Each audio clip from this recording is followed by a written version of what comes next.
Welcome to Music Plus Gamecast, home of original music and gaming discussion. You like what I done to the place?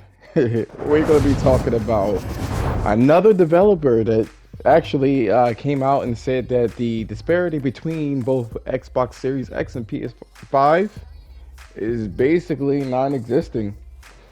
I mean, yeah, you got the teraflops and things of that nature, but it explains a lot. It actually explains a lot as to why the Xbox Series X isn't mopping the floor with, with the PlayStation 5. As I couldn't understand it myself. There's obviously something that they placed inside the PS5. No cache scrubbers. Who knows what the fuck it is? I ain't that fucking technical. But as it stands, here's the developer. So Monster Energy's Supercross, the official video game for developers. Milestone has labeled the gap between the PlayStation 5 and Xbox Series X CPU as he said CPU. Wait the fucking minute. See, now I'm just reading this, but I wasn't paying attention. But I'm gonna dig into this. So that the CPU is so small that it barely registers as any difference at all.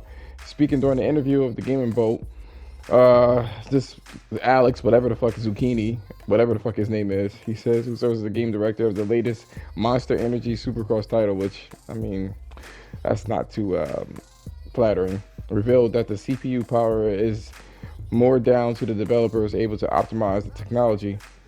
Relating to the PlayStation 5 CPU versus the CPU of the Xbox Series X, which is better.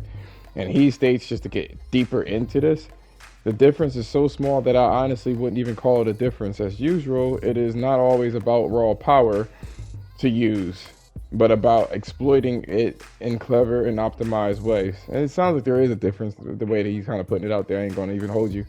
In terms of development, what advantages can be obtained from both CPUs, we are excited to see the bright future unfold before our eyes. Both the PS5 and the Xbox Series X are fairly evenly matched in terms of hardware performance, although there are differences between the two consoles when we dive into the actual numbers. However, as with any generation, it will be a few years before studios are able to even squeeze the full potential of each system. So, a couple of things. You may have noticed that the the YouTube channel has changed its name.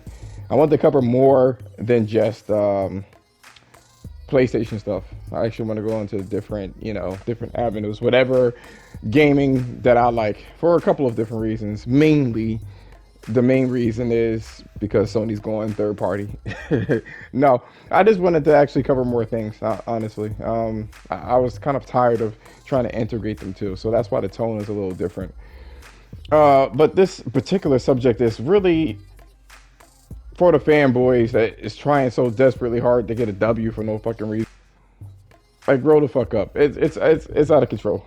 The curious thing about this is, and since I'm agnostic in a sense, he said CPU, not GPU. And we all know that the difference between the CPUs are almost non-existent. But what about the GPUs? So it feels like, I don't know if there's some sort of NDA that's preventing him from talking about this shit. Like, he seems like he don't really want to talk about it. But either way, the proof is in the pudding. You clearly see that whatever is going on with the PS5, these consoles are not that different after all. And any kind of difference is just not enough to really try to be scraping at the bottom of a barrel just for a W. It's really pathetic, to be honest. Even on both sides, really. It's pathetic. I'm tired of hearing this shit. I'm tired of seeing this shit on Twitter. I'm tired of seeing all this bullshit. But anyway, next topic. Here's another stupid thing that's on Twitter and just on the interwebs. All these fucking fake ass, neutral ass niggas get to my fucking nerves. So apparently, we all knew that Microsoft basically set in motion that they were going to buy Bethesda or buy whatever parent ZeniMax, whatever the fuck it is. I don't really give a fuck. But there's some things to kind of point out before everybody starts getting their penises hard because of this stupid ass news. So, for starters, right? Here, it's so crazy because I'm looking at this shit, right? And a couple things come to mind. They made a statement stating that some games will be exclusives, which we already knew that they're going to try to peddle the Game Pass, a pass, feature. That's what they want to do. And somehow, Xbox, some way, shape, or form, they just was really looking for a W. It's like so fucking stupid. These companies are not your friends. They're not trying to, go on trips with you, eat at your house, play with your kids. These motherfuckers are looking for money. That's just what it boils down to. I don't know what else to fucking tell you because there's just too much silliness. Too much silliness. So the recap, really, they're not. Listen, it's not going to be exclusive. I hate to break it to you. The big hitters, the Elder Scrolls, Starfield, whatever the fuck that game is, none of these fucking shits are going to be exclusive.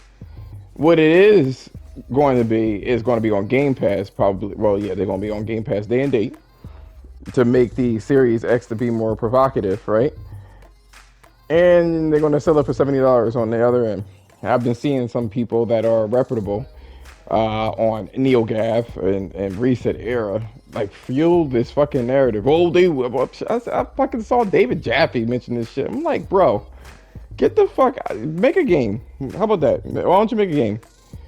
He goes on, he's like, oh my god. See, Microsoft wins both ways, and he's been pushing this Game Pass narrative forever. I don't like Game Pass in general or anything like it. I don't even like PlayStation Now. I tried that shit once. I don't like latency. I'm not feeling that shit.